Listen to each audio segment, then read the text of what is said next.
Man, does this quote from strategist Dylan Reynolds hit home for anyone else? You pour hours, days into your videos. You hit that upload button and then crickets. It's one of the most frustrating feelings. But here's the secret, the good news. Real growth isn't about getting lucky. It's not a lottery ticket. It is about having a system. So what is this system? It's called the YouTube Growth Flywheel. And I want you to really picture this. It's not a simple checklist. Think of it like a massive, heavy engine.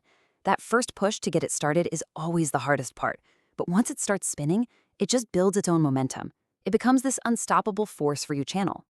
Okay, so here's our roadmap for today. The flywheel moves through 4 key stages: hook, click, retain, and recommend. Now, the most important thing to get here is that each one of these directly feeds into the next. You get them all working together in harmony, and boom, you've built yourself a genuine growth machine. So let's dive right into phase 1, sparking interest. This covers the first 2 absolutely critical parts of that flywheel. And here's the wild part. This is the battle you have to win before a single person even clicks play on your video. Dylan Reynolds puts it so simply, but it is so profound.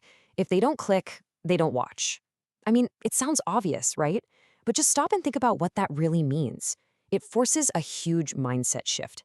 Your title and your thumbnail, they aren't just an ad for your video. To a viewer scrolling through their feed, they are the video. They are the product. And they are deciding in a split second whether to spend their most valuable currency, their time, on you. So how do you even know if you're winning this first battle? Well, there's a number for that. It's your click-through rate, your CTR. And here's a hard truth. If that number in your analytics is below 5%, that is a major red flag. It's a clear signal that your packaging just isn't working. You are literally leaving views on the table. A lot of the time, fixing a low CTR starts right with the title. Just look at the difference here. My morning routine, it's fine. It's a bit passive, kind of boring. But what about how this 10-minute routine has solved my procrastination? Whoa, see that? That is magnetic. It's not just a title, it's a promise. It offers a specific solution to a real problem, and it creates this little itch in your brain, a curiosity gap that you just have to scratch. So there's actually a bit of a formula to this. A simple 3-rule checklist for great packaging. Rule 1, is it feasible? Can your video actually deliver on the promise you're making? No clickbait. Rule 2, does it create that curiosity gap? Does it make someone wonder how or why? And rule 3, does it nail the 3-element rule? You need a clear subject, an emotional hook, and some kind of visual intrigue. You get these 3 things right, and your CTR is going to go up, period. Okay, awesome. You got the click. But don't start celebrating just yet, because the job is only half done. Now we're in phase 2, earning attention. You made a big promise with that title and thumbnail, and now you absolutely have to deliver on it if you want to keep that flywheel spinning. Let's talk about our next critical number, audience retention, specifically in the first 30 seconds. And look, I'm not going to sugarcoat it. The reality here is brutal. If less than 70% of your viewers are still watching at that 30-second mark, your hook is broken. It's a massive leak in your system, and it's killing your flywheel's momentum before it can even get going. So what is the hook's real job? This is where so many creators get it wrong. They think the hook is just a summary, like, hey, in this video, we're going to talk about A, B, and C. No, that's not it. A powerful hook's job is to open a curiosity loop. It has to pose a question or make a bold promise that makes the viewer feel like they have to stick around to see how it ends. It's a story starter, not a table of contents. And there's a beautifully simple structure you can use for this. Think of it in 4 parts. Step 1, hook. Open that loop. Step 2, setup. Give just enough context so people know why they should care. Step 3, build tension. Raise the stakes a bit. And finally, step 4, the payoff. Deliver that satisfying answer, solve the problem, and close that loop you opened right at the start.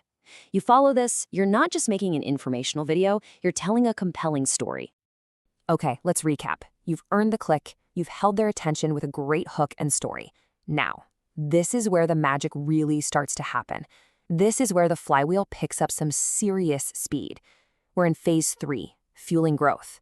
This is where all your hard work pays off, because the audience, they start doing the work for you. And this requires another huge mindset shift. I want you to stop obsessing over the algorithm. Seriously, just for a minute, erase that word from your brain. Instead, do what Dylan Reynolds says. Replace the word algorithm with audience. Because that's all it is. It's not some mysterious computer making decisions. It's a system that's just reflecting what real people, the audience, are actually enjoying. It really all boils down to this super simple growth equation. A high click-through rate plus high audience retention equals more recommendations. That's it. A high CTR is the audience saying, ooh, that looks interesting. High retention is them saying, wow, that was actually great and worth my time. When you get both of those positive signals, the audience is basically voting for your video, telling YouTube, hey, show this to more people. And that, my friends, is the flywheel effect in action. Your great video satisfies viewers, so YouTube shows it to more people like them. Those new people come in, they watch, and some of them check out your other stuff. It creates this amazing, self-sustaining loop of growth. One single hit video can kickstart this whole cycle for your entire channel. So what do you do when one of your videos finally takes off?